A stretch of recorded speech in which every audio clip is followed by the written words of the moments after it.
Picture this. 2025, housing prices are through the roof, student loans are crushing an entire generation, and Black unemployment is at levels we haven't seen in years. But if you scroll through your feed right now, you'd think we're living the golden age of prosperity. So why is wealth culture making such a dramatic comeback right now, in the middle of all this economic chaos? And more importantly, who's getting completely left behind? Look, I'm not gonna lie to you.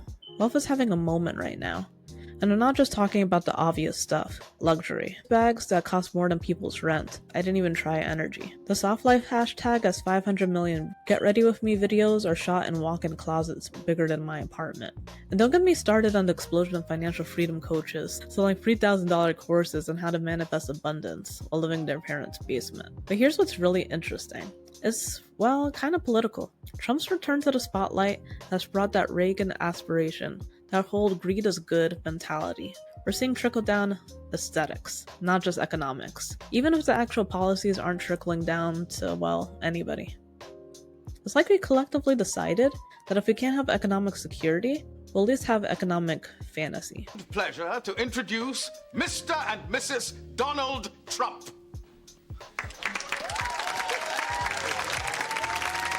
It's the Donald! Oh my God! But while we're watching all this wealth performance, let me hit you with some numbers that'll wake you up real quick. The median Black household has about $24,000 in wealth. The median white household, $189,000. That's not a gap. That's a canyon. And it's getting wider, not smaller. Remember 2020? Everybody was talking about racial justice. Companies were making commitments. We had this moment of possibility. But then 2022 and 2023 happened. Mass layoffs hit, and guess who got hit the hardest? Black professionals in tech? Pretty much gone. Media companies cutting diversity initiatives? Gone. DEI roles being eliminated left and right? Gone. We're talking about Black professionals who have finally made it into corporate America, only to be the first ones shown the door when things got tough.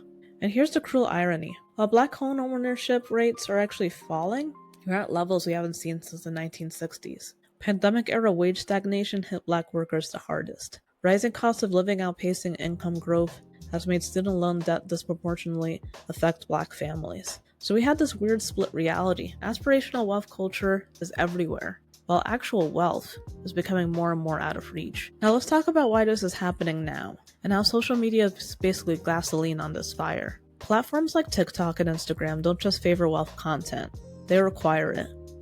The algorithm rewards aspiration. Luxury gets views, struggle gets scrolled by. The math is simple. Platforms profit from making us feel inadequate. And Black creators, we're caught in this impossible position. You have to perform wealth. I've talked to creators who told me, I can't post about my real life because brands won't work with me if they think I'm broke. So they're maxing out credit cards to maintain an image that gets them the partnerships they need to eventually not be broke. It's this insane cycle. Perform wealth to gain credibility, go into debt maintaining the performance, need more income to pay the debt, so you have to perform even more wealth. Meanwhile, your audience is trying to replace a lifestyle that's literally built on borrowed money. So while some people are chasing the soft life, others are suddenly drowning in hard debt. Now before we go any further, I need to be clear about something.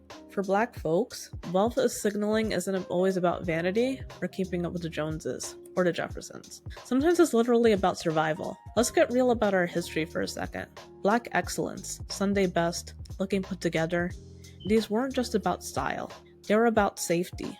They were about being seen as a human being in a society that constantly questioned our humanity.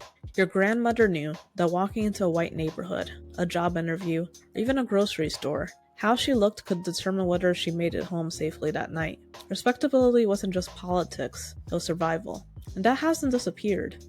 It's just evolved. Now, you having the right bag so that you don't get followed around the store may be something.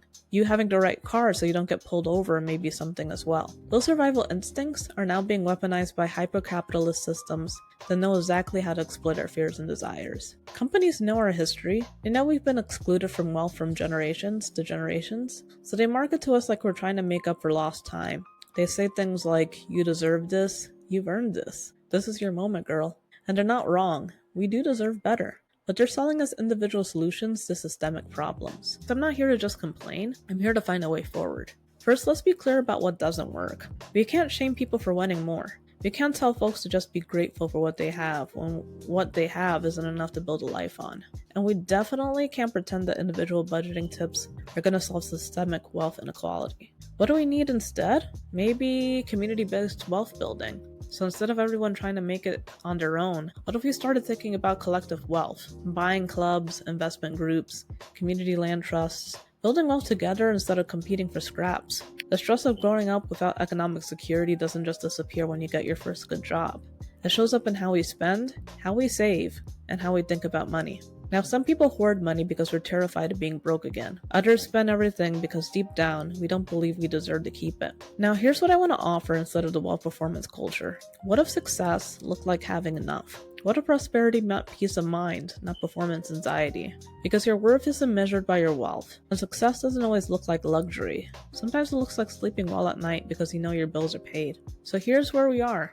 Wealth culture is back in a big way. The imagery is everywhere, the pressure is real, and the gap between aspiration and reality is wider than ever. But we have to keep asking the hard questions. At what cost? And for whom?